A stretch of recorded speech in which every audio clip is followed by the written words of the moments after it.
തിരുഹൃദയമേ തീരാത്ത സ്നേഹമേ ആകാശം പോലല്ലോ. ജൂൺ മാസം ഈശോയുടെ തിരുഹൃദയത്തെക്കുറിച്ചുള്ള ഓർമ്മയുണർത്തുന്ന ഒരു മാസമാണ്.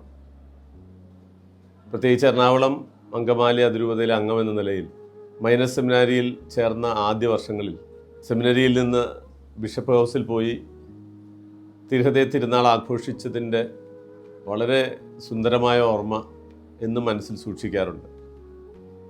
പിന്നീട് ഓരോ വർഷവും ഈശോയുടെ തിരുഹൃദയത്തിൻ്റെ തിരുനാൾ ദിനങ്ങൾ ഹൃദയസ്പർശിയായ ആഘോഷത്തിൻ്റെ ഒരു ദിവസമാണ്. ഇന്നും തിരുഹൃദയത്തിൻ്റെ രൂപവും തിരുഹൃദയ തണലിൽ എന്നുള്ള ഗാനമൊക്കെ വളരെയേറെ ഹൃദയസ്പർശിയായി മാറാറുണ്ട്.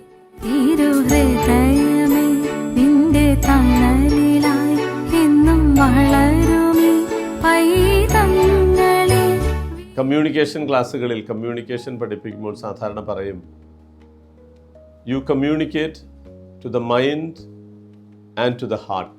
ബുദ്ധിയോടും ഹൃദയത്തോടും സംവദിക്കാൻ കഴിയുന്നിടത്താണ് കമ്മ്യൂണിക്കേഷൻ കൂടുതൽ ഫലപ്രദമായിട്ട് മാറുക.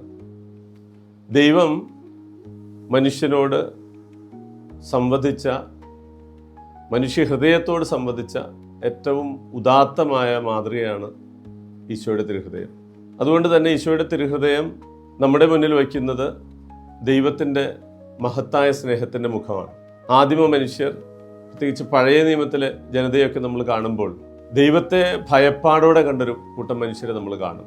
ബലിയർപ്പിക്കുന്ന മനുഷ്യരെ നരബലി അർപ്പിക്കുന്ന മനുഷ്യർ, അങ്ങനെ വ്യത്യസ്തമായ അനുഷ്ഠാനങ്ങൾ ഭയത്തോടുകൂടി ദൈവത്തിൻ്റെ മുന്നിൽ അർപ്പിച്ചൊരു മനുഷ്യരുടെ സ്ഥാനത്ത് പുതിയ നിയമത്തിൽ ഈശോ കാണിച്ചു തരുന്നൊരു മാതൃക ദൈവത്തിൻ്റെ സ്നേഹത്തിൻ്റെ മുഖമാണ്.